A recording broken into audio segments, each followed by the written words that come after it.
हमारा मार्गदर्शन किया।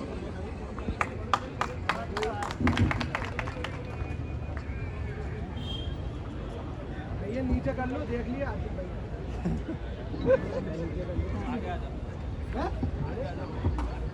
आज के इसके साइक्लोथॉन के समापन के अवसर पर छात्र गूंज कार्यक्रम जो देश में एक छात्रों की आवाज को कांग्रेस पार्टी ने उनकी मन की आवाज को ताकत देने का कार्यक्रम चालू किया। इस अवसर पर प्रभारी माननीय हरीश चौधरी जी, हमारे अध्यक्ष माननीय जीतू पटवारी जी, माननीय आरिफ मसूद जी, माननीय आतिफ अखिल जी, माननीय सचिन यादव जी, माननीय सज्जन वर्मा जी, माननीय सुखदेव पांसे जी और तमाम हमारे विधायक साथी, लंबी लिस्ट है। यूथ कांग्रेस, एनएसआई, सम्मानित मंच। इसका इस पे भी बदल लिया है। हरीश जी ने कहा एक बार कि ये राजनीतिक लड़ाई इस देश की लोकतंत्र की रक्षा की लड़ाई है।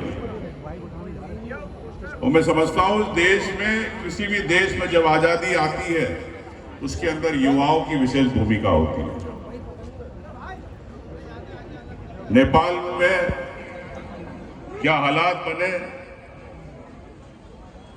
इसके पहले बांग्लादेश में क्या हालात बने, वहां के युवाओं ने उसे तख्ता पलट किया। जैसे तमाम देश है पूरे विश्व में जो बगैर युवाओं की, बगैर ताकत के नहीं चलते। आज इस देश को आवश्यकता है उस युवा की, उस खून की जो जवानी के अंदर खोलता है, जिसमें आग होती है, जिसमें लड़ने की क्षमता होती है, जिसमें एक बगावत करने की ताकत होती है, जो सत्ता को परिवर्तन करता, विचारों को परिवर्तन करता, वो यूथ आप है। आप इस ताकत हो। तो मैं समझता हूं कि मध्य प्रदेश हो चाहे देश हो, इस देश के अंदर जो नई युवा पीढ़ी, जिसको जेनजी के नाम से जाना जाता है, वो अपना भविष्य खुद तय करता है। लेकिन मैं आपसे कहना चाहता हूं साथियों, युवा साथियों, इस देश का भविष्य आपको तय करना है। अगर आपने इस देश के भविष्य को नहीं संभाला तो आपका भविष्य खत्म हो जाएगा। इस देश की लोकतंत्र की ताकत आपको देना है। हमें याद करना पड़ेगा उन शहीदों की जिन्होंने देश को आजाद किया था। हमें याद करना पड़ेगा चंद्रशेखर आजाद को, हमें याद करना पड़ेगा भगत सिंह जी को, हमें याद करना पड़ेगा महात्मा गांधी को, जिन्होंने इस देश की आजादी के अंदर कई साल जेल में निकाले तो शहीद हो गए। वो बलिदान हमारे परिवार, हमारे पूर्वजों से जुड़ा हुआ है, हमारी पीढ़ियों से जुड़ा हुआ है। उसको याद करना पड़ेगा साथियों। मैं जानता हूं तमाम मुद्दे प्रदेश के अंदर, किसान परेशान हैं, युवाओं को नौकरियों में मुश्किलें हैं। भारतीय जनता पार्टी आउटसोर्स के माध्यम से नौकरियों में भर्ती बंद करके सीधे अपने लोगों को, आरएसएस के लोगों की भर्ती करना चाहती है। किसी को नौकरी नहीं देना चाहती। आने वाले समय में प्रदेश में मैं कहना चाहता हूं कि हर विभाग के दरवाजे बंद हो जाएंगे, नौकरियां नहीं मिलेगी। एक तरफ राहुल गांधी जी एक वार्षिक कैलेंडर की बात करते हैं, हम भी मध्य प्रदेश के अंदर इस वार्षिक कैलेंडर की मांग करेंगे सरकार से कि आप किस महीने में किस युवा को किस भर्ती के लिए आप नौकरी निकालेंगे, पूरे साल की आप पूरा भर्ती कैलेंडर जारी करें। इस बार हम विधानसभा में इस बात की बात करेंगे। साथियों, युवाओं की बात करते हैं मोहन यादव जी कि युवा वर्ष बनाएंगे। गए साल उन्होंने किसानों का वर्ष बनाया। किसान परेशान रहे, सोयाबीन, गेहूं, मूंग की हालत आपको पता है कितने परेशान है। नर्मदा या अन्य जिले, नर्मदापुरम के ऐसे तमाम जिले हैं, ट्रक के ट्रक गायब हो जाते हैं गेहूं के। हजारों टन गायब हो जाता, लेकिन किसी पे कार्रवाई नहीं होती। मंत्री बड़े बड़े घर बना रहे हैं। जब विधानसभा में हमने हमारे साथी विधायकों ने उठाया कि गोविंद सिंह राजपूत ने करोड़ों रुपए का परिवहन में भ्रष्टाचार किया, प्रमाण के साथ कागज दिए गए कि एक ही पूरे स्टाफ ने एक के बाद एक मंजिल पूरे 20-20 करोड़ के दिल्ली के अंदर फ्लैट खरीद लिए, लेकिन आज भी उनको जेल की सलाखों के पीछे नहीं भेजा गया। क्यों? भारतीय जनता पार्टी जब आरोप लगाती है कांग्रेस पे भ्रष्टाचार के, आपकी गिरफ्तार देखो, अब 22 साल के अंदर आपने कितने घोटाले किए, किसको जेल भेजा? कि प्रदेश की जनता का पैसा है। अगर सड़क पे खेत के अंदर का सोने की ईंट मिलती है, ये किसी मंत्री की है, मुख्यमंत्री की नहीं है, ये आपकी मेहनत की कमाई की सोने की ईंट किसी की जेब में जा रही है। साथियों, मैं आपसे कहना चाहता हूं कि महंगाई बढ़ रही, डीजल पेट्रोल के भाव बढ़ गए, अब इथेनॉल की बात आ गई है। कई गाड़ियां खराब हो रही, कई किसी की मोटरसाइकिलें खराब हो रही है।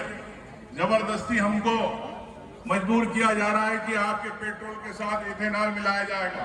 इस बात को भी हम विधानसभा में इस बार उठाएंगे कि मोदी जी, गडकरी जी, आप आपके बेटे के लिए खोलो इथेनॉल के प्लांट, लेकिन हमारी मोटरसाइकिल जो युवा चलाता है उसके अंदर इथेनॉल नहीं डलेगा, पेट्रोल डलेगा। इसकी भी हम मांग करेंगे, इस बार विधानसभा में आपसे कहना चाहते हैं। साथियों, तमाम ऐसे मुद्दे हैं, भगवान को किस प्रकार से बेच रहे हैं, कैसे चंपत राय चंपत हो गए। राम मंदिर की बात करने वाले, राम मंदिर के नाम पे करोड़ों अरबों रुपए इकट्ठे करने वाले आज चुपचाप बैठे हैं। एक तरफ युवाओं के लिए धर्मेंद्र प्रधान का इस्तीफा नहीं होता, एक तरफ मोदी जी भगवान राम के मंदिर की मन की बात नहीं सुन पाते। अगर मन की बात भगवान राम की नहीं सुनोगे, ये देश का हिंदुस्तानी जो हिंदू, आपको हिंदू के नाम पे आप वोट मांगते हो, हिंदू आपको कभी माफ नहीं करेगा, ये मैं कहना चाहता हूं। साथियों, ऐसे तमाम मुद्दे हैं, लेकिन मैं आपसे कहना ये चाहता हूं कि आपकी लड़ाई के अंदर प्रदेश कांग्रेस अध्यक्ष ने जिस प्रकार से, और साथ ही हमारे सचिन यादव जी ने पूरी 200 किलोमीटर की यात्रा करी साइकिल की। अभी जीतू भाई कह रहे थे कि यार वो चला ली, मैंने कहा तो 400 किलोमीटर भी मेरा भाई चला सकता है। और साइकिल चलती रहेगी। उद्देश्य आपको जागृत करना, जागरण करना, ये उद्देश्य सिर्फ साइकिल चलाना नहीं है प्रदेश कांग्रेस का, कि आप तक आपकी लड़ाई के लिए पूरी प्रदेश कांग्रेस आपकी लड़ाई सड़क पर लड़ रही है, आपके लिए हम लोग मांग कर रहे हैं, यही हमारी भावना थी। जय हिंद, जय भारत। अब हम सबको जिनका इंतजार था, इंदौर से साइकिल यात्रा की शुरुआत कर भोपाल तक पधारे, कल से निकले, जैसे प्रदेश कांग्रेस कमेटी का अध्यक्ष जिससे निवेदन करूंगा कि वो आए और हम सबका मार्गदर्शन करें। आदरणीय जीतू पटवारी,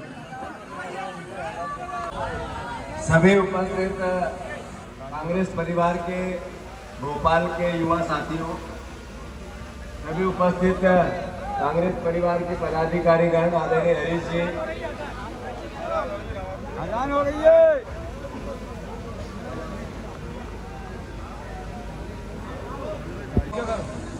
आदरणीय हरीश चौधरी जी, आदरणीय उमंग सिंगार जी, सम्मानित सारे हमारे विधायकगण, हमारे भोपाल के दोनों भाई मेरे आरिफ वकील जी, आरिफ अतीक जी, अतीक हमारा छोटा भाई, आदरणीय जिला अध्यक्ष जी, दोनों सारे हमारे सम्मानित सीनियर पूर्व मंत्रीगण, सभी यूथ कांग्रेस, महिला कांग्रेस परिवार के लोग, आप सब यहाँ उपस्थित सम्मानित परिवार के साथीगण, पत्रकार बंधु।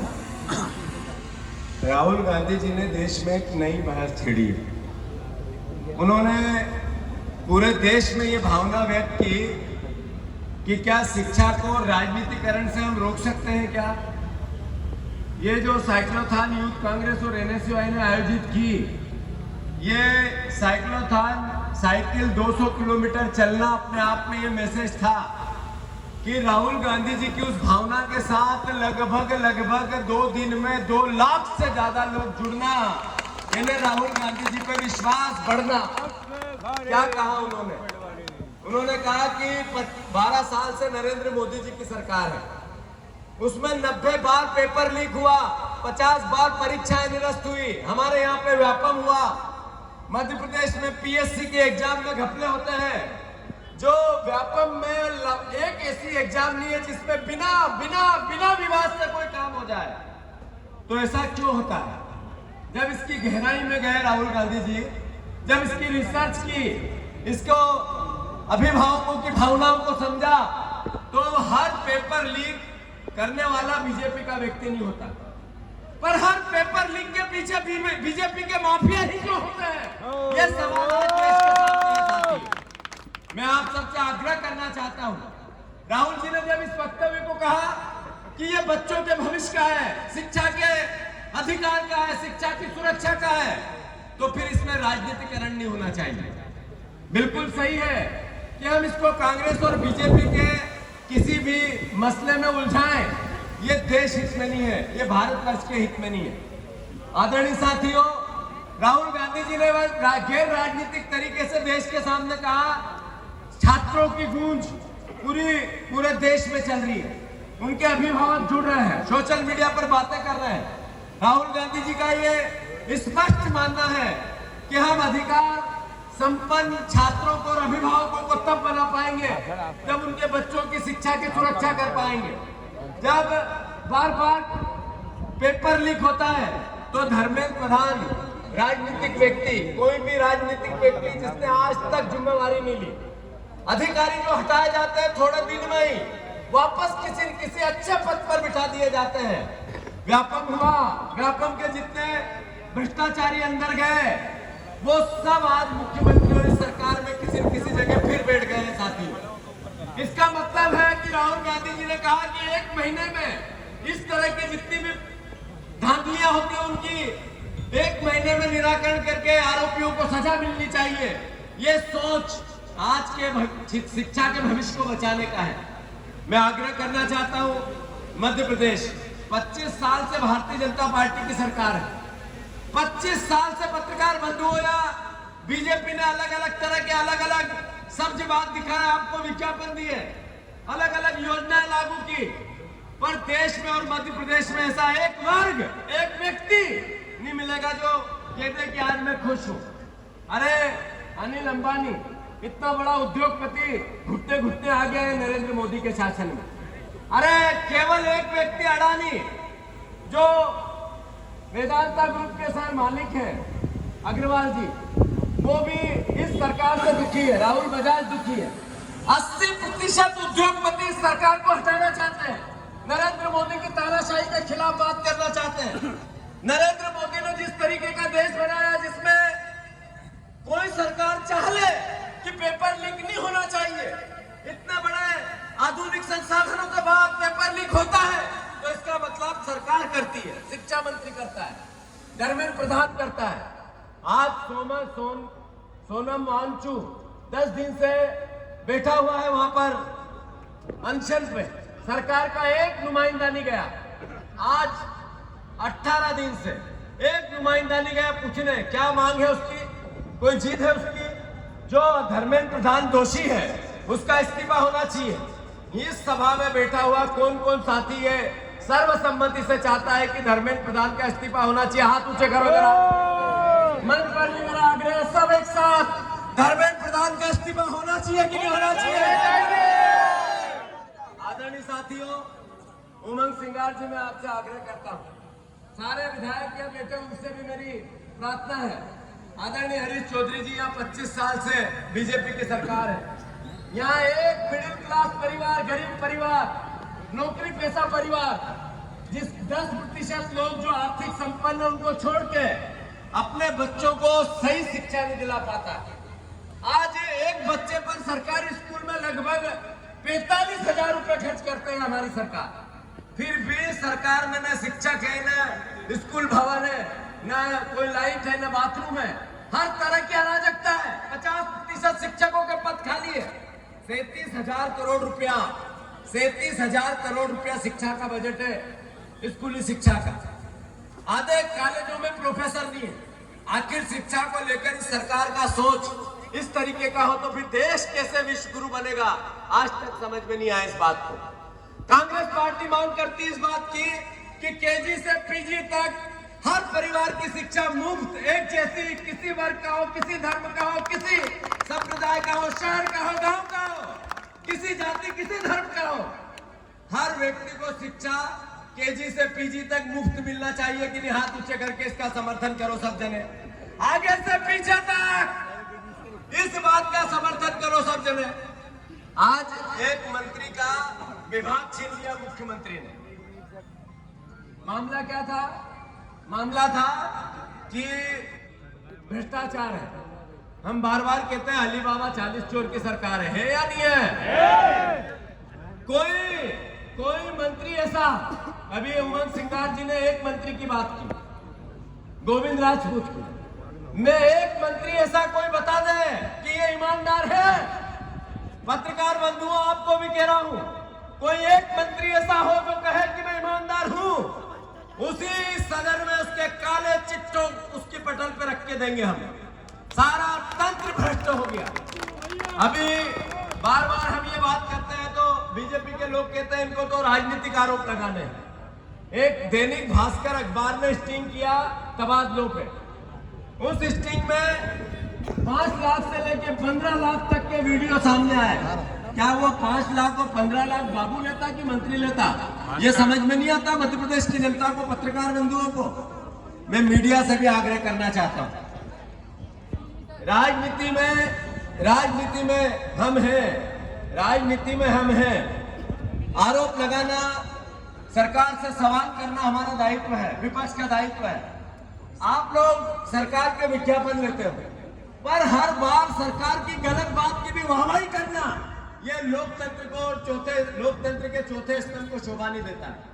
हमारे मीडिया के जितने मालिक हैं, हमसे बात करते हैं तो कहते हैं क्या करें यार, सरकार तो सरकार है, हमारा विज्ञापन रोक लेगी।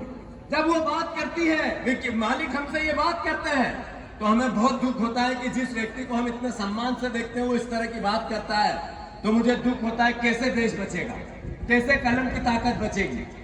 मैं आप सबसे आग्रह करता हूँ बहुत विनम्रता से, हमने कार्यक्रम की अनुमति मांगी थी लीली टाकीज में, हमने कार्यक्रम की अनुमति मांगी थी रेत घाट, हमने कार्यक्रम की अनुमति मांगी थी जवाहर चौक पे, हमने कार्यक्रम की अनुमति और आगे जहाँ हमेशा कार्यक्रम होते वहां मांगी।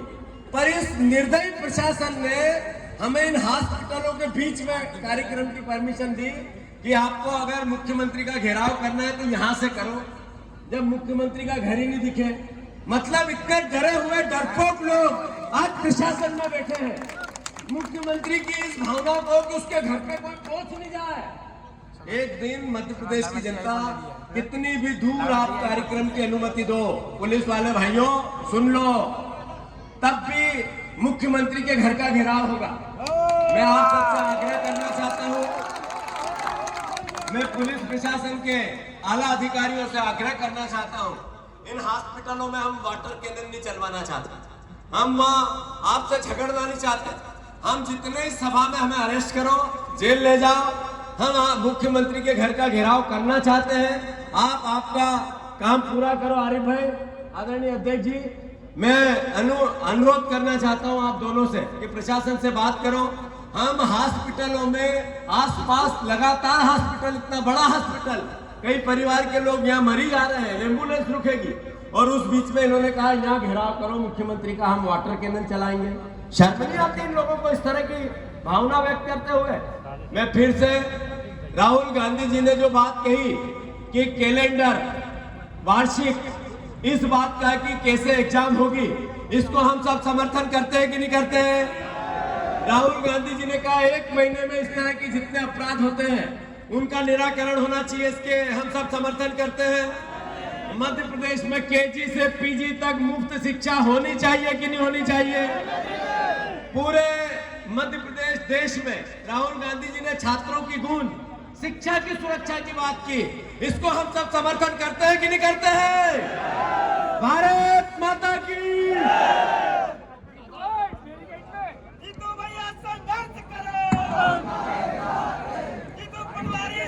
भैया रुक जाना। जो अधिकारी सुन रहे हैं, प्रदेश अध्यक्ष महोदय ने जो निर्णय लिया है वो स्वागत योग्य है। जो अस्पतालों को, और हम क्षमा भी चाहते हैं, काफी देर से यहाँ भीड़ की वजह से अस्पतालों में आवागमन में अगर दिक्कत हुई होगी तो हम लोग सब लोग उसके लिए क्षमा प्रार्थी हैं। मैं प्रशासन से कहूँगा कि एसडीएम यहाँ आ जाए, हमें गिरफ्तार करके लेके चलना चाह रहे हैं या जो भी करना चाहते हैं वो प्रशासन बता दे जल्दी।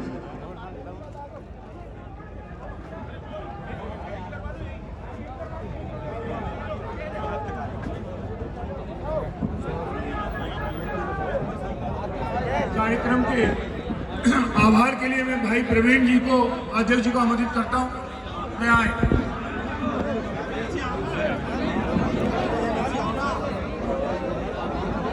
ये प्रशासन की तरफ से कौन है? सीएसपी, एसडीएम, भाई आगे आ जाए। कहाँ है भाई प्रशासन से? आप मंच के सामने आ जाए कृपया। जो भी अधिकारी आए हैं सरकार की तरफ से, एसडीएम, सीएसपी, एडिशनल एसपी जो भी है,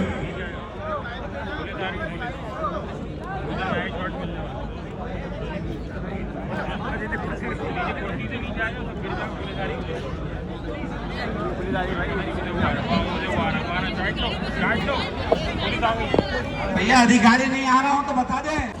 शांति भंग होने के अंदाजिया समाप्त होने पर यहीं पे आपको रिहा करता हूँ। रिहा भी हो गए। ठीक है।